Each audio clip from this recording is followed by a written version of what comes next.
This is Adriana Hopkins with ABC7, and I am thrilled to join you for PGC MLS this week, an overview of upcoming opportunities to learn and connect with each other through the Prince George's County Memorial Library System. Obama inaugural poet Richard Blanco discusses his latest collection of poems, How to Love a Country, on Sunday, November 1st at 8 p.m. Code Your Own App as part of the Maryland STEM Festival. Grow your small business with free online resources. Celebrate Halloween with a spooky story. Enjoy Kolar's Mother Ghost nursery rhymes for little monsters. Place holds on books, movies, and mobile hotspots for curbside pickup, and a whole lot more this week with the Prince George's County Memorial Library System. Check out these resources and events at the Prince George's County Memorial Library System, www.pgcmls.info.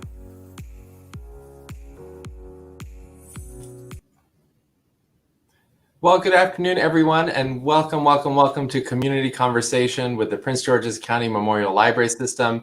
As you can tell, I do not look like Roberta Phillips. I am her colleague, Nicholas Brown. I'm the COO for Communication and Outreach, and I am subbing for Roberta this week.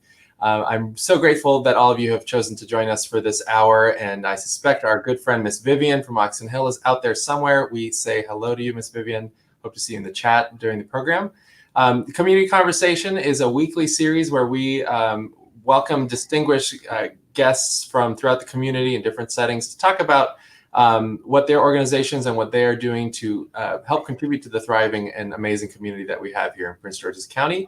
And these discussions also serve as an opportunity for folks to learn about services that are available throughout the community and also programs and services that are available through the library. Of course, Prince George's County Memorial Library System is still in phased reopening mode for COVID, and we appreciate everyone's understanding with all of that. We have some significant updates for everyone that are up on our website. Some new services that are available during phase one. Our hours are changing slightly effective November 3rd. And then we've also added service back at the Baden Branch Library, and we have a new Spanish language call center, which is really exciting, called Biblioconsulta. So I'll share some links as we go with all of that. Without further ado, I would like to introduce our very special guest. His name is Reverend Norman Allen. We go back to my previous chapter when I was at Washington Performing Arts, and Reverend Norman has a very special relationship with the library system beyond just being a customer of the library, which is, of course, a great thing to be. But Reverend Norman and his church, Davies Unitarian, UUC, not UCC, as I say, is a location for one of our pop-up libraries when we are outside of pandemic mode. There's Miss Vivian. Hi, Miss Vivian. Welcome back. And Davies has generously hosted a pop-up location while the Surratt's Clinton branch is being renovated, and that branch is going to be spectacular when it's open. And we continue to be grateful for the Davies community for generously hosting the library and making the church space open to the public for accessing the library's resources and services. So we thank you for that. Before we jump into our convo, just going to give you a brief run of Reverend Norman's bio. He is in his third year at Davies and is a graduate of Wesley Theological Seminary. And he also served as an intern minister at Cedar Lane Unitarian Universalist Church for 2 years. His work there focused on issues of immigrant justice, which culminated in his article, Undocumented and Transgender, for Yes Magazine. Other writing credits include work for On Being, Tikkun, how do you pronounce it? Tikkun, yep. Tikkun, great. The Washington Post and Smithsonian. Deeply devoted to the history and traditions of Unitarian Universalism, Reverend Norm preaches often on the principles, sources, and rich legacy of our faith. A former English teacher, department chair, and teaching mentor, Reverend Norm received his Master of Liberal Arts from St. John's College in Annapolis, which is a really cool and special college, so I encourage everyone to learn about them. He served as a consultant to the Center for Inspired Teaching and founded the Signature in the Schools Theater Outreach Program, which gets us to Reverend Norm's other life as an artist. But I think ministering is also an art form, so it's all related. As a playwright, Reverend Norm has seen his work commissioned and produced locally by the Shakespeare Theater Company, the Kennedy Center, Olney Theater Center, and Signature Theater, which will present his Nijinsky's Last...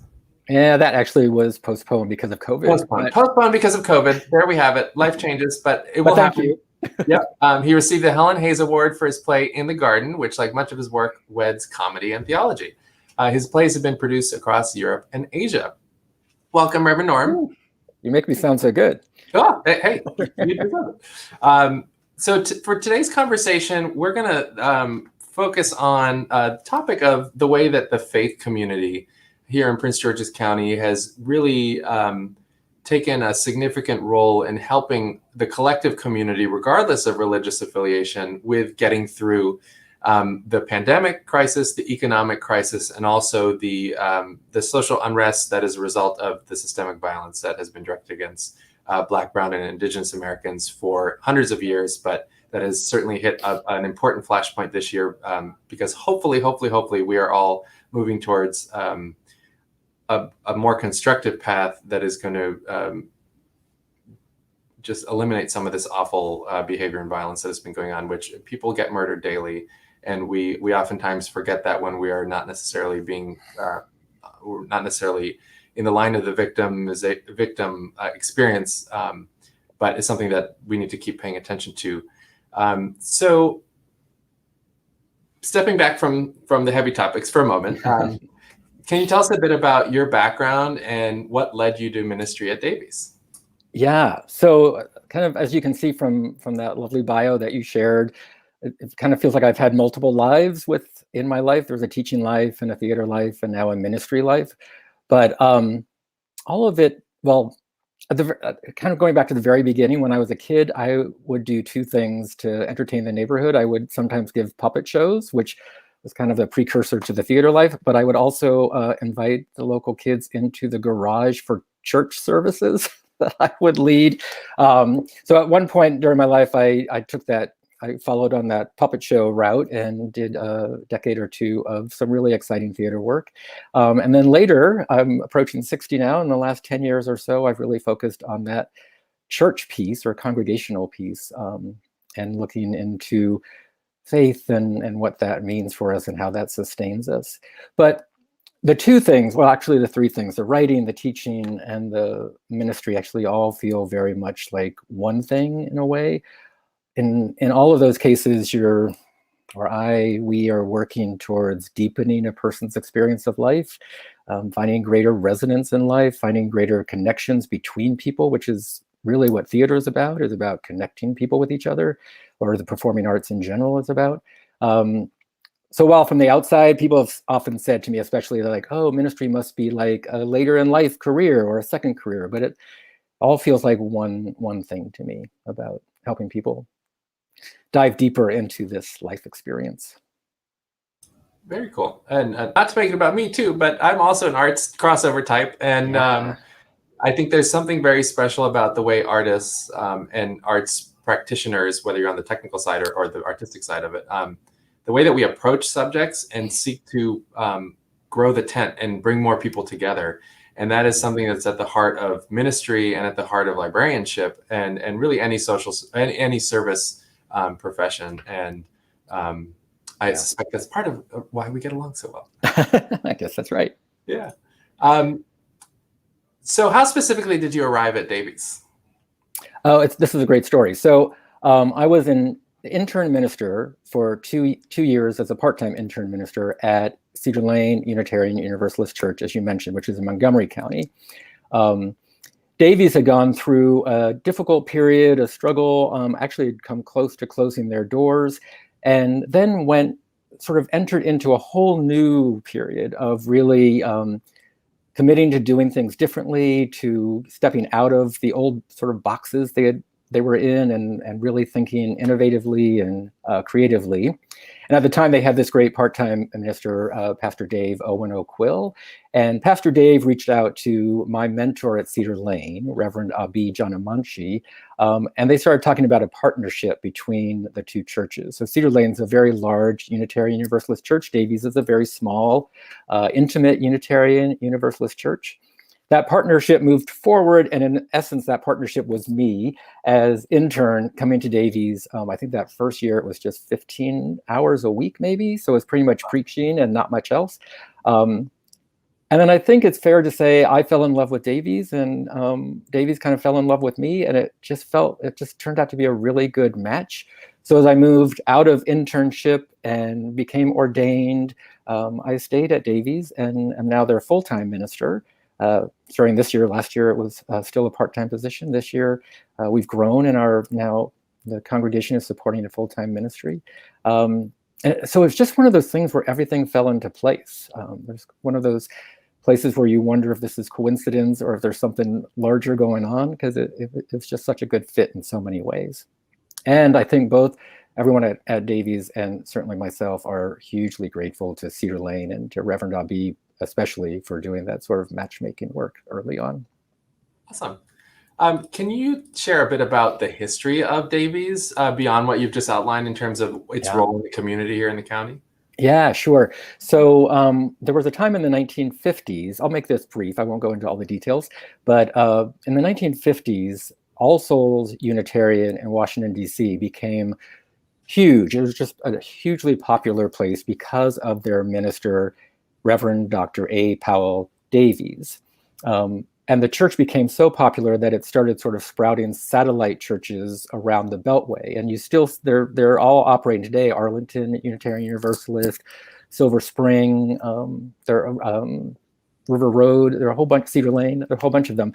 Among those was Davies, which actually started, I think it was 1954, as the Southeast Unitarian Center.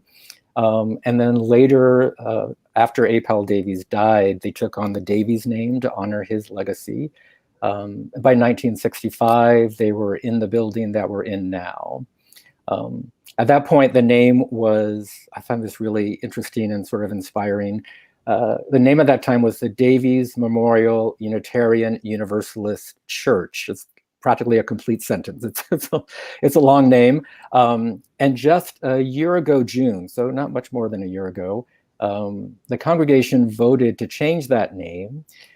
They took out the word memorial because it sounded a little bit like it were a funeral home, perhaps, or something. And they changed church to congregation.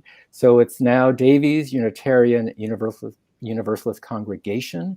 And that change from church to congregation was a move towards greater inclusion.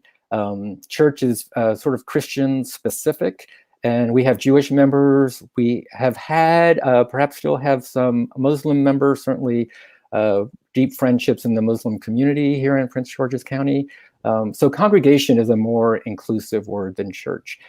So that's the most recent part of our history, which is something I'm very proud of. Cool. And apologies for the brief disappearance. I clicked the wrong button. I got very big all of a sudden. Yeah. Cool. So can you tell us a bit about the origin of the library's partnership with Davies and how that all magically came together? Yeah. So first, let me say that partnership is such an honor and has been such a pleasure. And one of the great disappointments of COVID-19 was the fact that pop-up partnership had to be paused. I assume it will come back in the near future. So folks from your team came to Davies and actually brought the idea to the board. And there were a few meetings between the board of trustees at Davies and representatives of the library. And there were some weird things we had to work out. Like at Davies, we would normally only plow for snow on a Sunday when we have lots of people coming in. So we had to who's going to take care of various different things. But ultimately, we went forward with the plan, and it was Tuesdays and Thursdays were the pop-up days. And the real pleasure, and I kind of wish our office assistant, Linda Gravely, was actually on with me, because she and I took such joy in this. A couple of times, I think if I'm remembering correctly, on each of those days, on Tuesdays and Thursdays every week, there'd be story time for the kids. Mm-hmm. So, we're in our office and pretty much the church is empty if it's not a Sunday or an evening when we have meetings. And all of a sudden we'd hear all these little voices. And then we hear one of your staff members go back to one of our classrooms and lead the kids in song and lead the kids in story. And our building would just come to life for that half hour a couple times a day on Tuesdays and Thursdays. So that was a delight. Then we had a knitting group that came in once a week, who were even more lively than the kids were. I knew that when the knitting group was there, because there was just like laughter coming down the hallway, which was a delight. And then, of course, we came into the lobby every Tuesday and Thursday, and the lobby was full of books. There were tables with book displays on them, and the library staff really quickly figured out how to meet the folks who were coming into the building. So there were lots of knitting books like on the tables some days. And we also got into a ritual, I think that might have been my fault, where there was a daily exchange of chocolate. I would go out into the lobby and share some sort of chocolate communion with the cool. Library staff. So all of that became a great pleasure. And then, Nick, as you know, we were right on the brink of expanding all of that. We were going to add a kiosk, and we were going to talk about like reading groups. And that was just like a couple of weeks before COVID hit. So I'm like, as I said, I'm really looking forward to when we get back on track with that. We're ready for y'all to come back. Yeah. And we're ready to pick up the virtual ball as much as we can moving forward here. Exactly. So stepping back to kind of more of your work with the congregation, how has your ministry and ministry as a whole changed in 2020, given the extreme multiple crises that have been hitting us really hard all at the same time? Yeah. So it has been quite a year, obviously. The thing that the sort of immediate impact on us was COVID-19 for all kinds of reasons. I mean, churches, congregations, religious communities are built around coming together in community. So losing that in-person piece is really huge. But that being said, I think we've actually responded really well to that challenge, as the library has responded so beautifully to that challenge. And there are very few things that are not happening now that were happening before. We've lost almost no programming at all. We gather for entirely live interactive worship services on Sundays. We have meetings throughout the week. We have poetry, discussions, all kinds of great stuff is going on. One of the things that's been really hard that we are missing, and we've done our best to make up for, is once a month, Sunday each month was devoted. It was called Soup Sunday. People brought in the most delicious homemade soups, and then we charged for lunch, and then all that money went to the Oxon Hill Food Pantry. So it was food kind of providing food for others. And I think it's fair to say pretty significant sums of money were going to Oxon Hill Food Pantry because of that. And it's a years-long commitment from our congregation to the food pantry. And that had to stop. We've made up for it by making specific offerings on Sundays to help fund Oxon Hill Food Pantry. But things like that, we had to step away from a little bit. The other thing we've been doing to address some of the other things that have been going on is we've always been sort of obvious and active in the Black Lives Matter movement since long before this past year or these past months. If you drive by the driveway, the entrance to our property, our sanctuary, there's a beautiful Black Lives Matter totem that's actually not sort of the usual yellow and black banner that you see. It's a unique piece of art that stands just next to our big, beautiful road sign. So that's been a focus of the congregation for a long time. The other thing that's really interesting, I don't want to get too much into the specific Unitarian Universalist weeds here, but last June, the Davies Unitarian Universalist congregation adopted an 8th principle. So Unitarian Universalism is, at many congregations and sort of nationally right now, is founded on 7 principles, which begins with the inherent worth and dignity of every person, as one example. Davies recently adopted an 8th principle, which is specific to the work of anti-racism and to accountable anti-racism, and it names it as it names anti-racism work as part of a spiritual journey towards wholeness. So the work of anti-racism it's like intrinsic to our theology. It's actually built right into our faith. And we act on that as best we can. Right now, there's sort of internal work going on with the congregation. How do we live up to the expectations ourselves and how we run the church, run the congregation, in answering the demands of that principle or the call of that principle. But we're also outward facing as much as possible. So in the days following the murder of George Floyd, we took what action we could while under the constraints of COVID-19. A lot of our folks weren't up for getting on the metro and going into DC to join in some of those protests. So we gathered right outside the sanctuary. I had marked out space with chalk in front of the sanctuary, and folks at home and families, it was especially moving to see families do this, made protest signs and then came into our parking lot. We took turns taking pictures in front of the building with those protest signs, and you can see them online. And then we posted those to all of our social media outlets and sent them to news outlets as well. Not with much luck, but we sent them to news outlets to at least have our voice and a visual of our beliefs being presented out there. So we've been doing that kind of work. We also have, I mean, there's an economic crisis right now as well, and I think all the things we're talking about look like they're going to continue for quite some time, and we're going to, even when things change, we're going to be in recovery for quite some time. So we have something called the Minister's Care Fund, where members of the community can contact me, and we do what we can to help folks who are in financial need. So that's some of the stuff. The other thing that has been really powerful in the last year, I'm feeling a little bit like I'm bragging, so I'll start to wrap it up. But over the last year, I guess this is the second year that we've been doing this. Every Sunday offering goes to a community organization. So the money, you pass the plate or pass the basket, and normally at least half or all of that money would go into the church budget.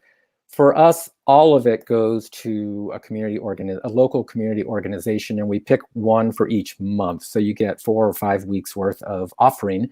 And those we've chosen those, especially since March, specifically around the needs of the pandemic.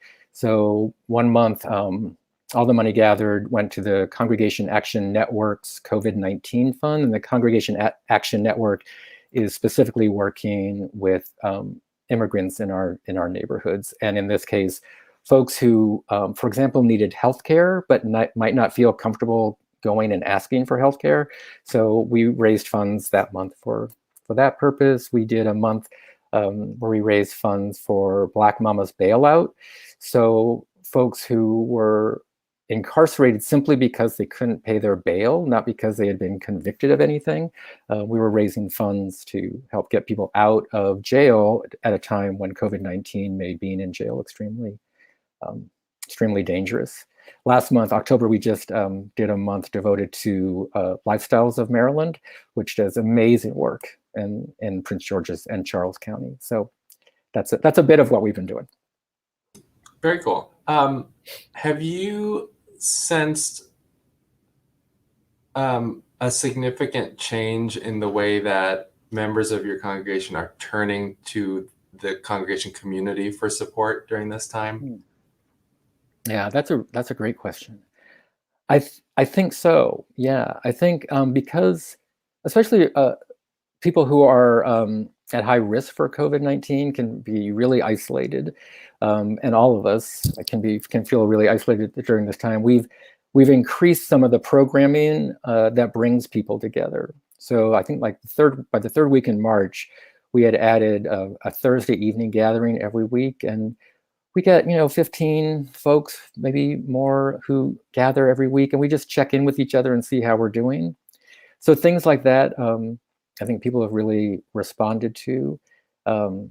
We have a new program for our kids. Every Sunday at noon, we do Davies Kids Club. So we have kids online doing crafts and doing all kinds, like writing things and really cool stuff. So yeah, I think people are starting to, or have been, taking advantage of that.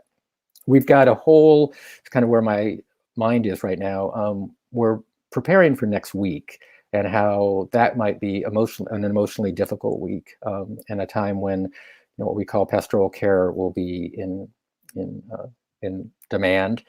So we've done things like there's an evening vigil on Tuesday night. One of those principles that I mentioned to you, the fifth principle, actually is about the democratic process. So democracy is part of our faith. If you drive by that road sign I'd mentioned right next to the totem about Black Lives Matter, we have this beautiful new road sign. And the wording on it right now is our faith calls us to vote. So lifting up the democratic process, no matter what happens with the election, we are committed to the democratic process and it being followed correctly. So we'll be talking about that on Tuesday night, and again, having time to share. Wednesday morning, we have virtual donuts and coffee. Again, a time when people can come together. I'm hoping especially our families and kids will join us, and we can just like see what's going on in the news and share what we're doing. And I suggested we might all unmute ourselves at one point and just like do some primal screaming and then mute again and see how that goes. So that kind of programming, in answer to your question, I think we're making sure there's plenty of it and people are responding to it. Cool. And I think that's another similarity between faith-based organizations and libraries, even though the point of this chat is not to compare and contrast, but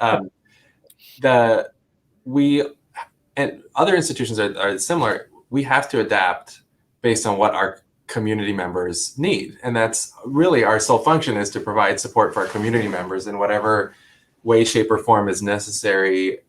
And what works today might not work tomorrow. And we kind of have to be open and prepared for that kind of rapid shift happening all the time, which it has certainly this year. And it's going to continue to change rapidly, especially for us in the library system, once we are at a place with the public health situation to be able to start letting the public back into the buildings, which we really want to have happen. We know the customers want to be back in the buildings, but we have to continue to defer to the public health guidance on that.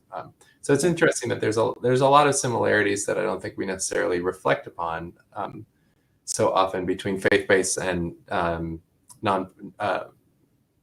non-faith-based organizations. Right, absolutely. And I think that also goes back to what you said earlier when you're bringing up the performing arts. One of the things, this might take us slightly off topic, but one of the things that really moved me in the last, I don't know, several months, I guess, is whenever there was a major demonstration that was, some of them have been sort of improv things where things happen rather quickly, but the planned demonstrations, Black Lives Matter demonstrations, very often, or maybe always, all the downtown DC theaters open their lobbies so that the demonstrators could use the bathrooms.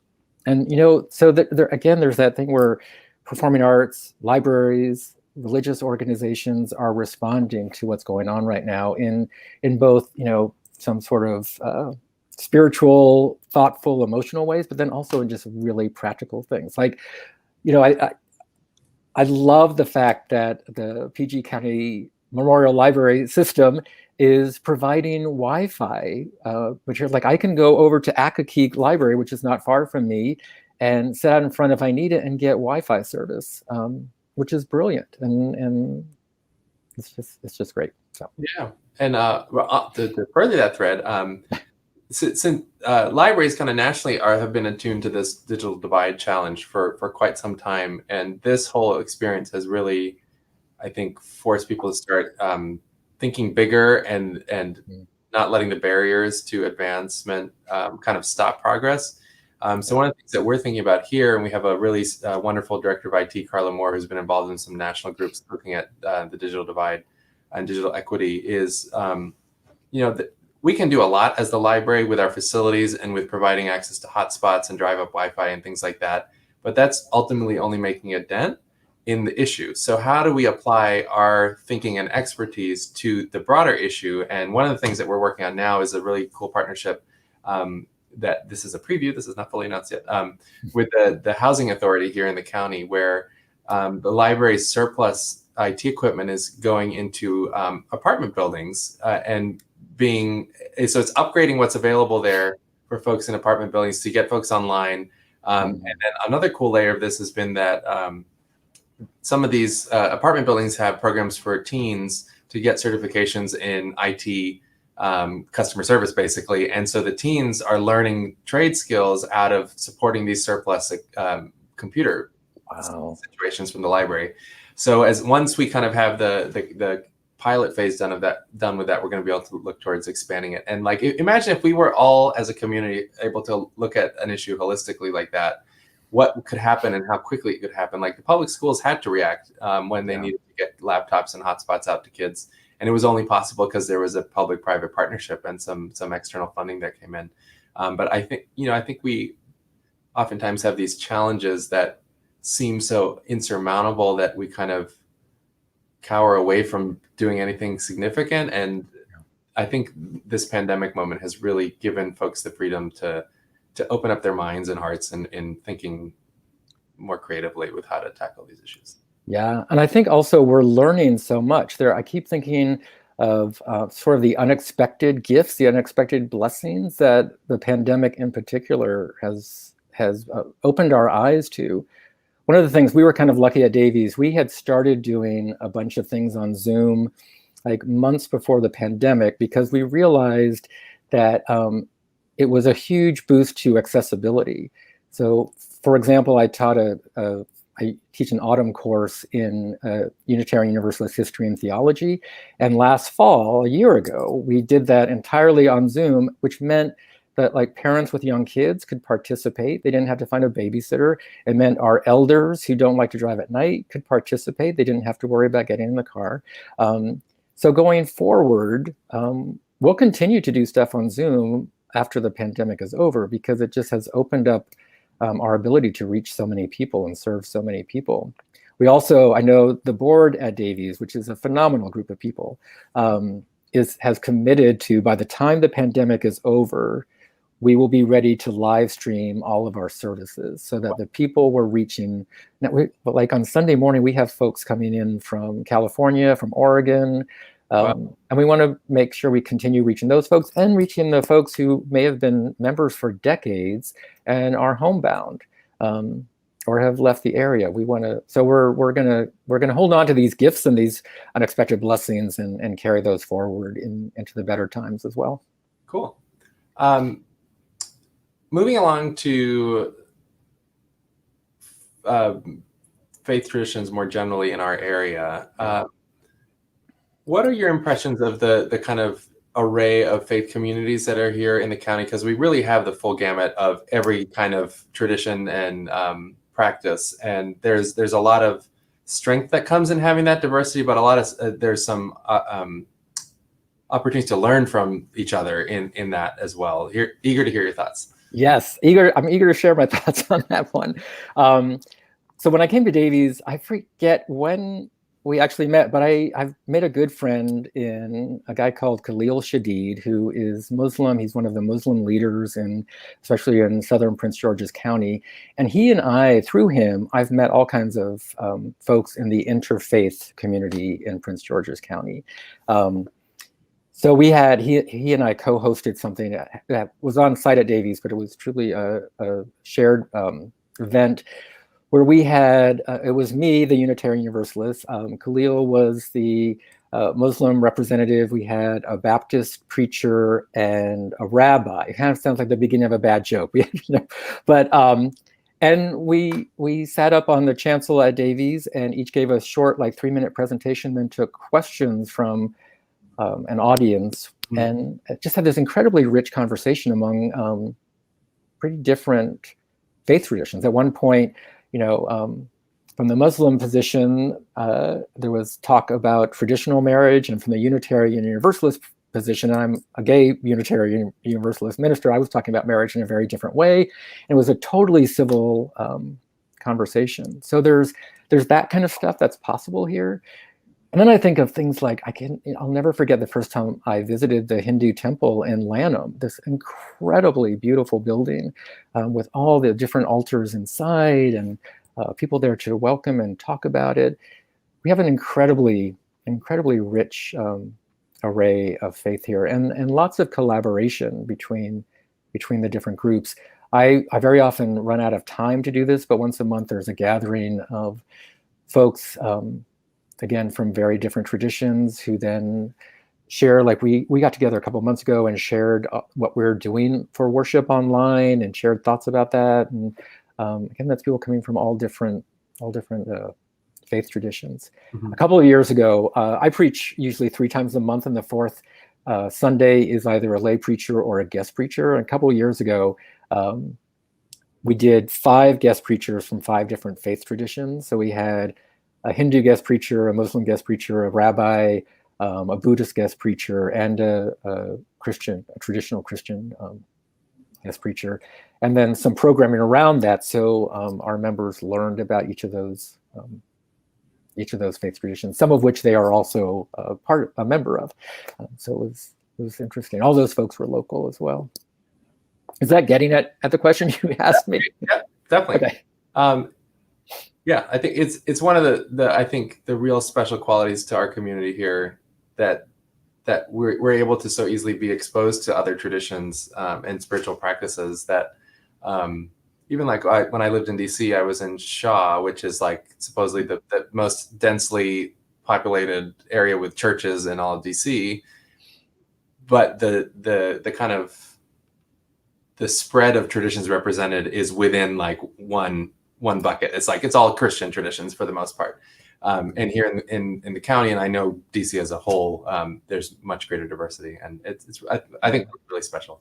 Yeah, I agree. I did a piece, this is years ago now, maybe decades ago. I did an article for Washingtonian magazine about all the different faith like locations around the Beltway. And the sort of the pitch was you can go around the world by going to religious sites around the Beltway. Again, because you can go to the Hindu temple, you can go to Buddhist temples, you can do all these different amazing things.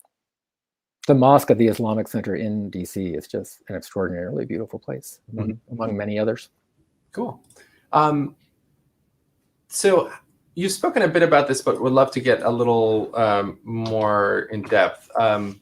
And so this is 2 parts. The first part is how is Davies fostering dialogue and encouraging progress with diversity, equity, inclusion, and anti-racism? And then the second piece will be, how are you doing that with LGBTQ plus equality and inclusion? Yeah. So I think right now, a lot of the dialogue piece around anti-racism is work that's being done internally at Davies. As I said earlier, we've adopted this 8th principle. And while we are certainly participating in that dialogue in the broader community, we are also focusing right now on accountability within our own community. So one of the things that has just happened, I guess, in September, the beginning of September, all of our committee chairs got together and looked at the 8th principle and thought about really what it's calling them to do. And by the end of September, each committee had met and chosen specific measurable goals to meet by the end of the church year that bring us into alignment with the call of the 8th principle. So that work is going on largely within the congregation. And again, we're preparing right now. Again, we're preparing without knowing what's going to happen in the coming weeks, but preparing ourselves to be a voice in whatever is needed in the coming weeks, a voice for anti-racism in particular. I mentioned Khalil Shadid. He also hosted an online gathering, might have been a couple of months ago now, in direct response to the library's presentation, a conversation with Dr. Ibram Kendi and how to be an anti-racist. So Khalil gathered, again, an interfaith group of folks. I participated in that, and another congregant from Davies, Dr. Christopher Bell, participated in that. So I'm literally entering into a dialogue about anti-racism. And inspired by the work of the library, quite honestly. Yeah. That means we're doing something right.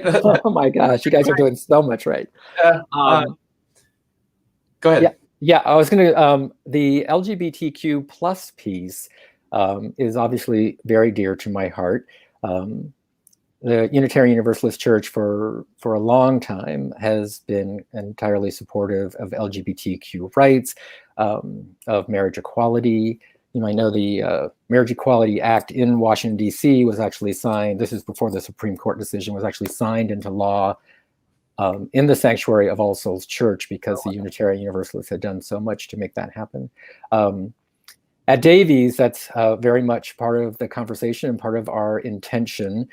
We certainly do Pride Sunday in June every year, which includes pride parade around the sanctuary. There are some great pictures of that on our website if you want to check that out. We also do a transgender day, a day of remembrance service every year since I've been here. In the past, we've done that on the Sunday closest to the Transgender Day of Remembrance, which is November 20th. This year, for the first time, we have the resources to do an extra service that week, and we'll actually hold a vigil on the evening of Friday, November 20th, as part of the Transgender Day of Remembrance. We've had genderqueer preachers, transgender preachers, and then of course I'm in the pulpit three times a month, so you got a gay guy in there too. So all of that work has been going on.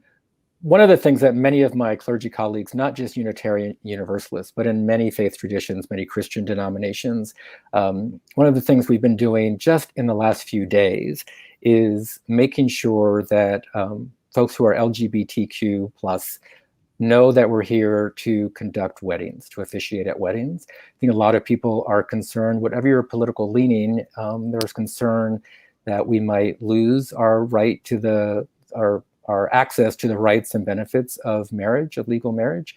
So during that time of unknowing, of concern, a lot of clergy are coming forward and saying, if you want to make sure you're married before any question arises legally, I'm here for you. And I'm certainly among those members of the clergy. Cool. There's still going to be a conversation and stuff. I'm not just going to like say, yeah, you're married.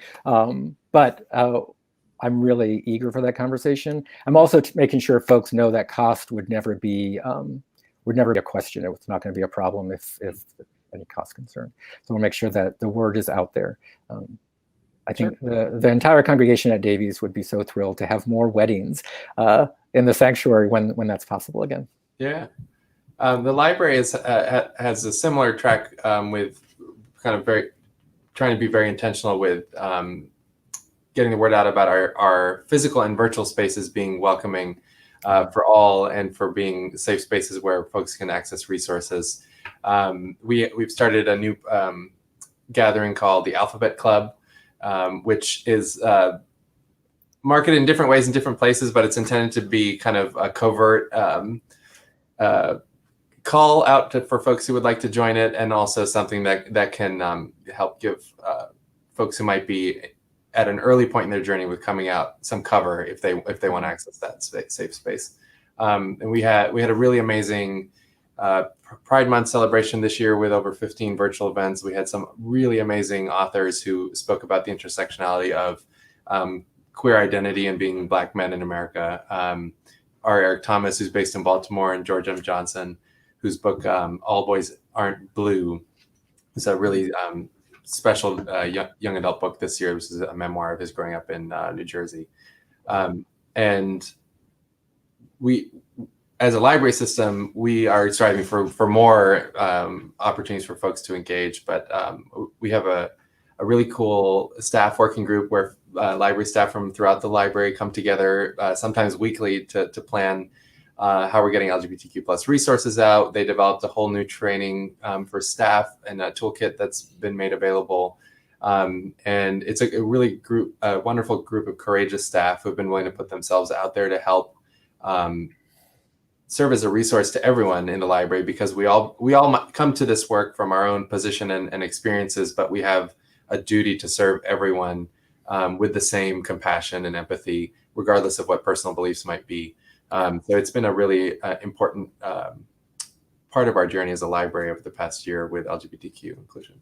That's amazing. That's fantastic. You know, one of the things you said right at the beginning of that really is something I felt really strongly about, especially since being a minister here at Davies, is I think it's easy. Well, I should only speak for myself. I think there were times when I thought, it's 2018, 2019, coming out of the closet was really tough when I was growing up, and maybe it's not as much anymore, but I think it's still, for a lot of people, it's a really difficult thing. It's sometimes a dangerous thing, depending on who you are and where you are and who you're living with. So I think that opportunity to come out carefully, or to come out just to someone who you know is safe, is so important. And I would just, give a pitch that you can drop me an email if you're one of those people and want a faith community and want to explore that a little bit and just have a conversation. Yeah. And one of the things that's been part of my own reflections in the past months with the coming out topic, so one has to come out hundreds of times in their life. Like this is not a once and done thing at all. Like every time you change a job, you're making a decision.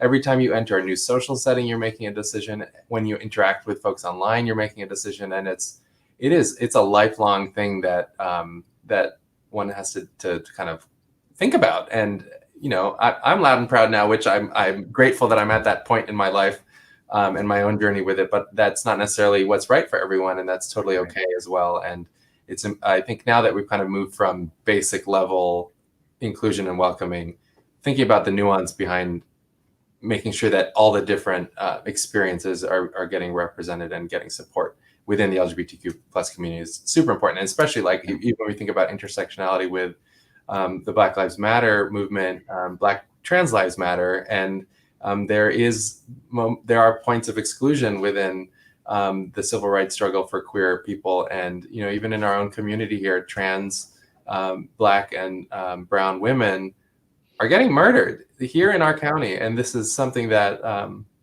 is really serious and that we all kind of have to tackle, because it's unacceptable for violence to be directed at anyone. But especially there are some communities that are targeted at extreme levels. I agree. Yeah. Anywho, so let's bring it back to things. Maybe, I don't know. Then I see election on my notes, and I don't think that's going to be it. So let's switch to the arts real quick. Great. Have time. I imagine there's a lot of overlap between the way you approach writing a scene and writing a sermon, for example. And I would imagine that there's a lot of crossover even in the technique behind that. Can you just talk us through like some of the overlap in terms of the practical expressions of both of your hats?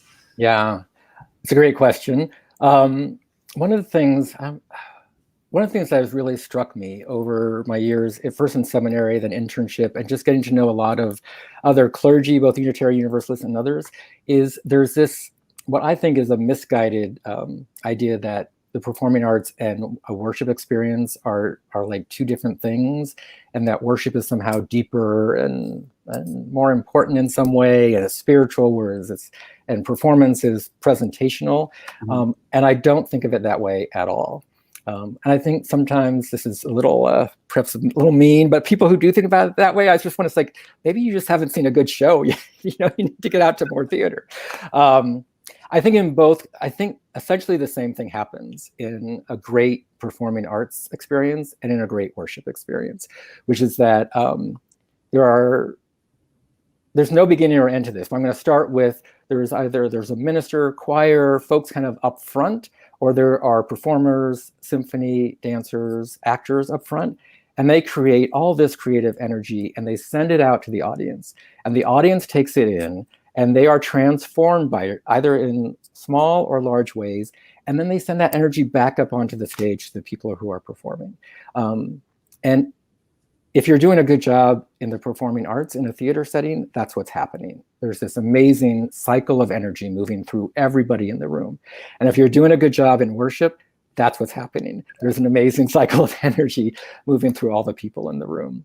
So I don't think of them as especially different. So the more specific question is sort of about skill sets. It has been really helpful to me to think as a playwright. Mm-hmm. And I was just talking with the worship committee and our worship associates about this over the weekend. That very often our worship services, and this is true at many congregations, has an Aristotelian arc, like that dramatic arc. It kind of peaks 2/3 or 3/4 of the way through, and then it falls off a little bit. So the sermon, like, if a worship service was a musical comedy, the sermon would be the 11 o'clock number, and then the offering and a final hymn and stuff would come afterward. And that kind of structure works really well. Now, the interesting thing is, and we're going to start playing with this at Davies, it's also really helpful to like throw those structures out and start from scratch. And my colleagues in the theater, playwrights I know, are starting to do that. They're throwing out that Aristotelian arc that we've relied on for so long, and they're really playing with it and doing other stuff. And at Davies, we're going to be doing some of that too. We're going to be looking at different structures and shaking things up a little bit. Not all the time, not every Sunday, but enough that we have some room to play.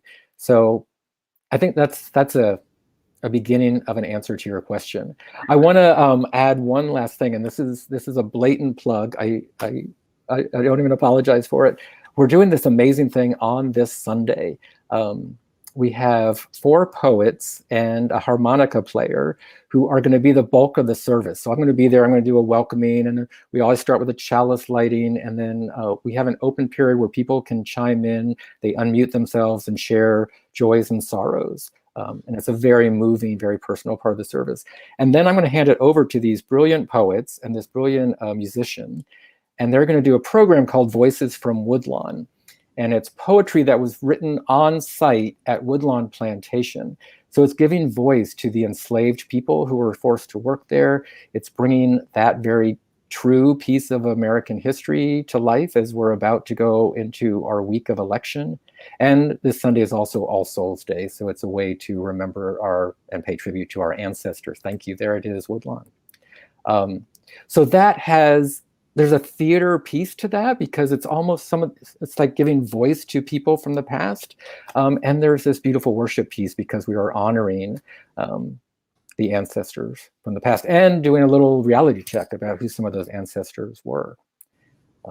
So that piece is coming up. The other, I'm watching the clock and I want to get one other thing in. The other great arts thing that happens at Davies, and this is, I think it's coming up on its 25th anniversary, is the Davies concert series. Oh. So there are usually, I think it's 4 concerts during the course of the year.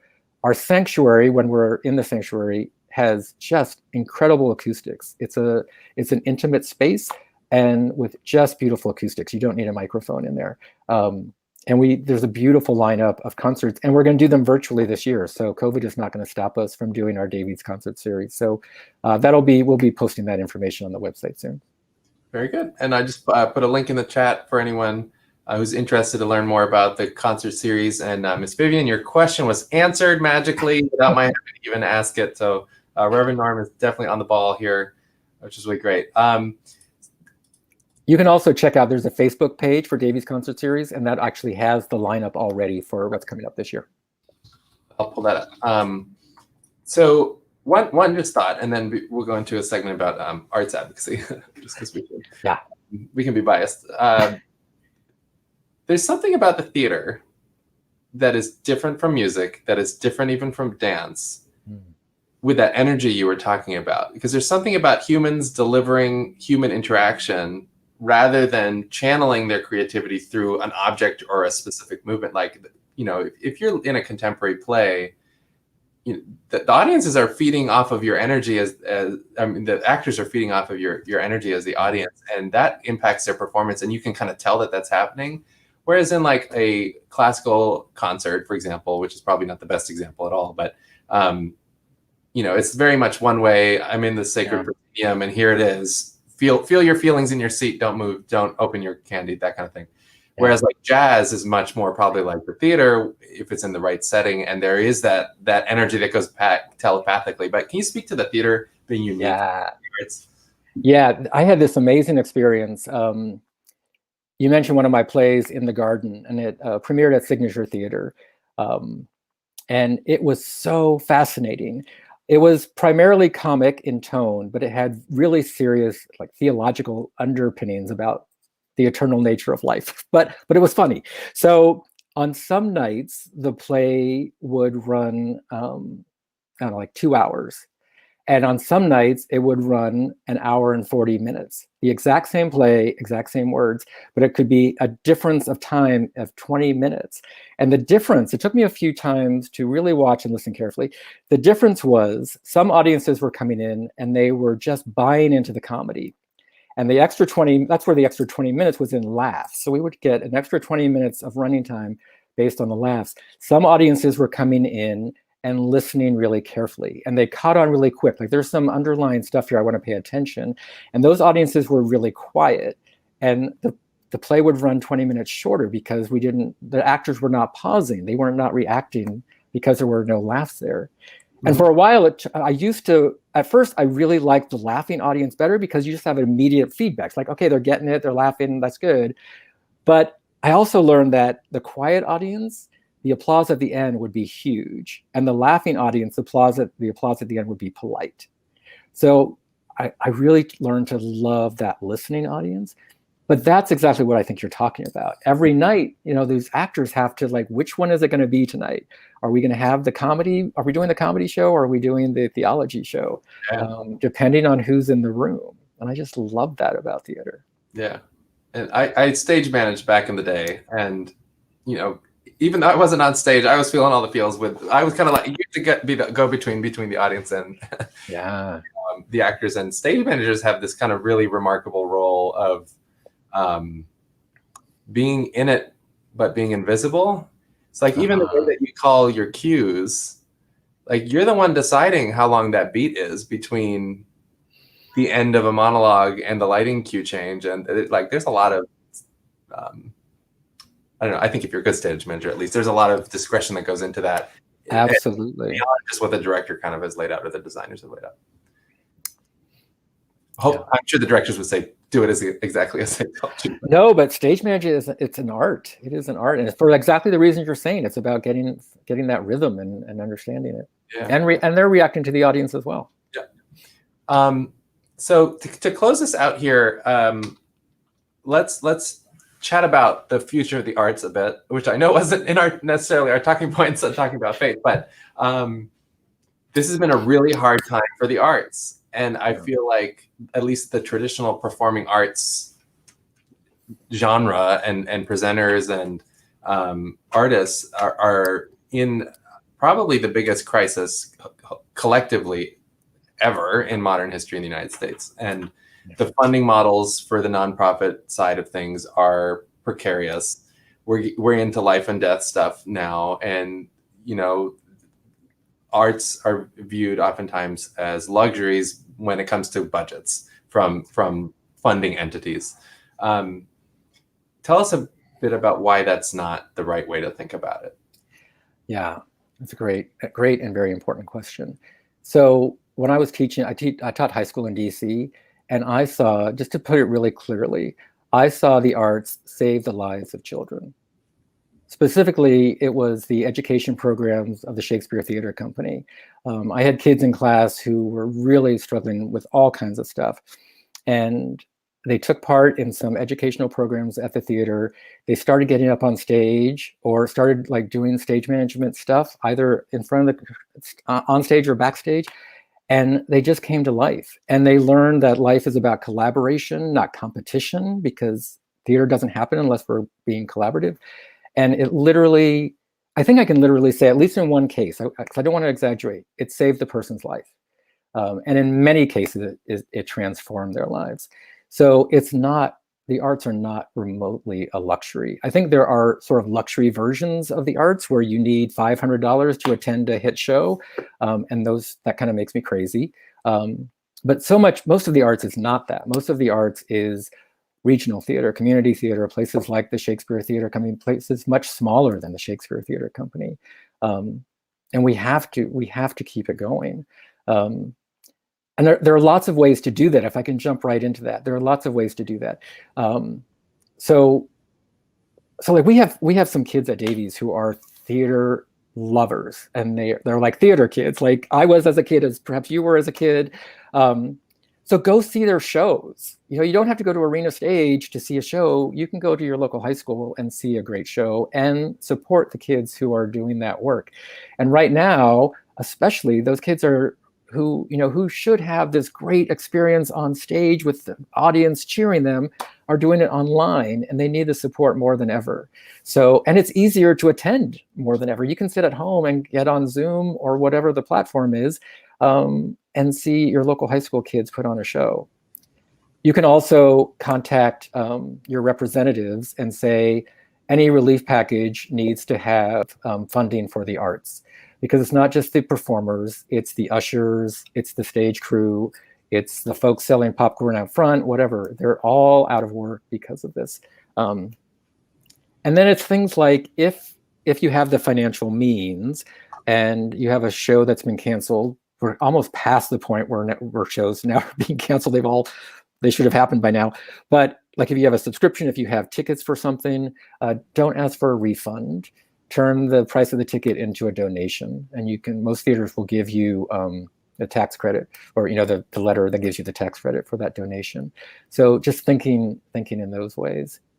And remembering, as we said, half an hour ago, that theaters are doing more than providing performances for us to enjoy and learn from. They're like opening the doors of their bathrooms and their lobbies to folks who want their voices heard in our streets and should have their voices heard. So it's a quick riff on all of that.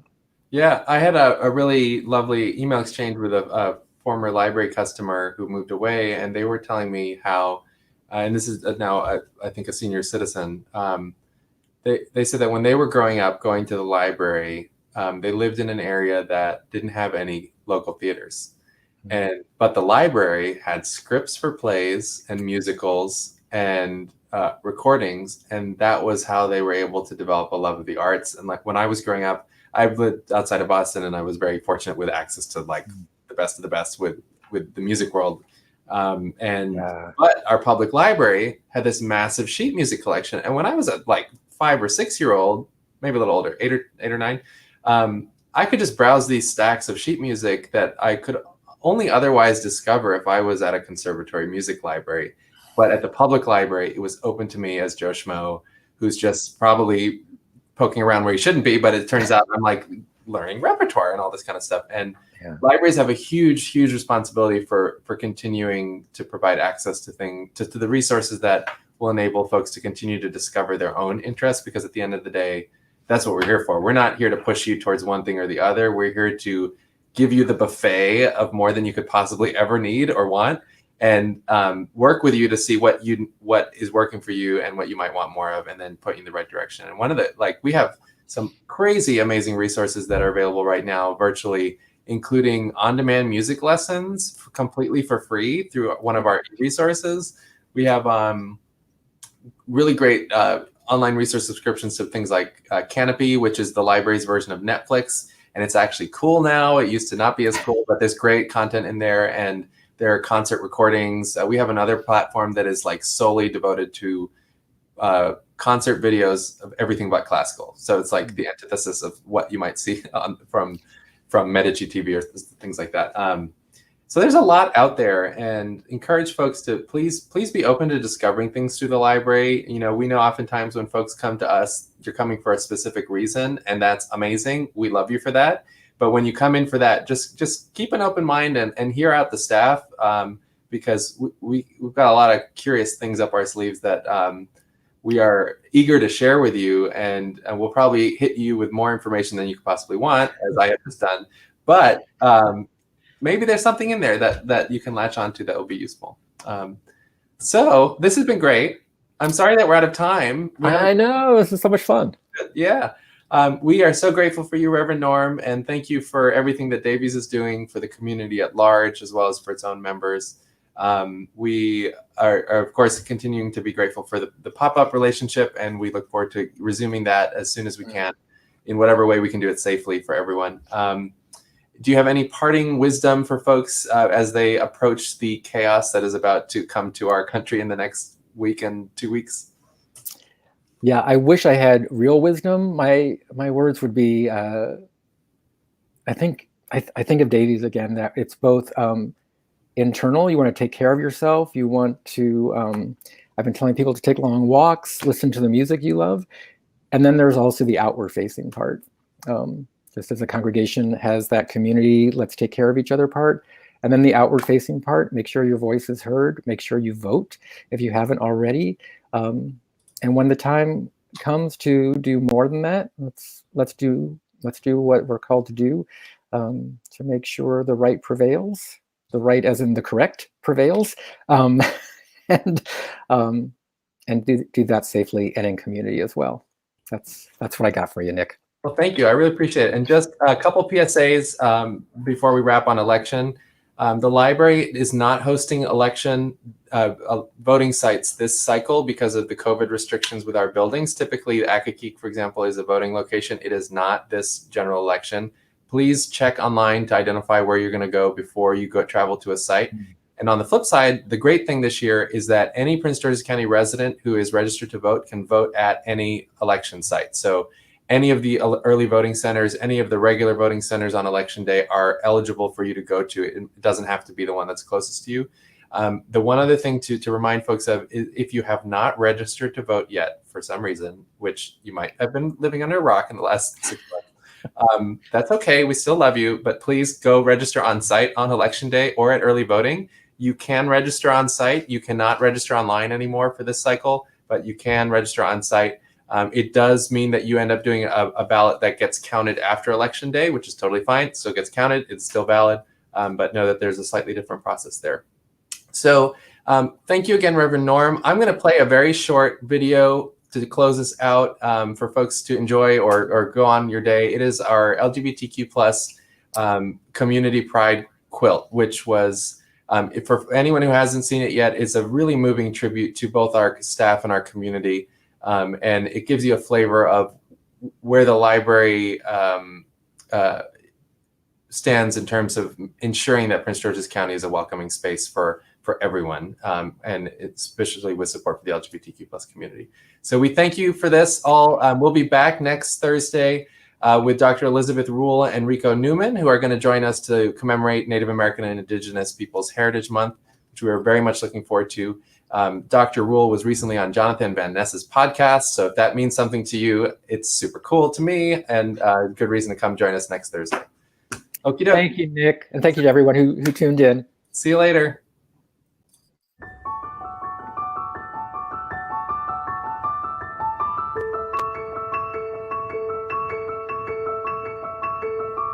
If I could tell my younger self something, it would be like, right, you're going to like turn out to be a really, really amazing person if you just continue to believe in the truth that you know who you are, even if everybody else keeps trying to tell you that you're not that thing.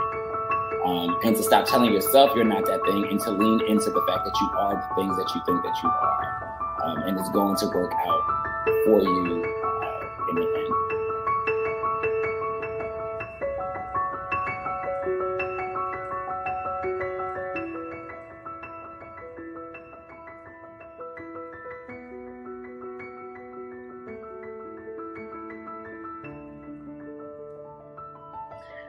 Being bisexual is really great. I really love it.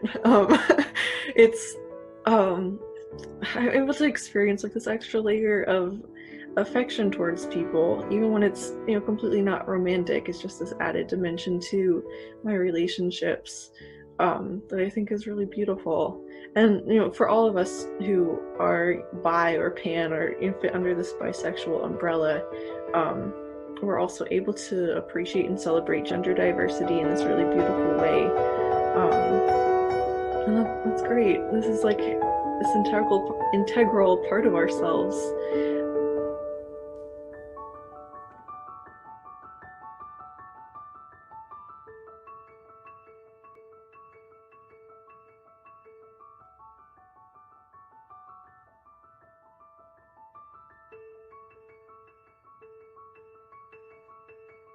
So, for the LGBTQ youth out there, your existence is completely awesome and completely valid.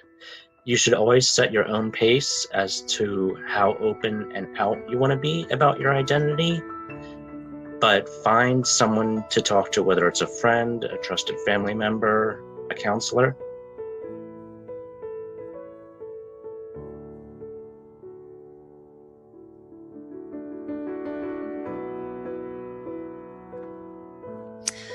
I would say to all the young queer kids out there that you will find your way. You may feel like you're not enough some days, and you may be searching for clarity about how to exist in your own skin. But soon you're going to be independent, you'll meet your people, and you will meet yourself.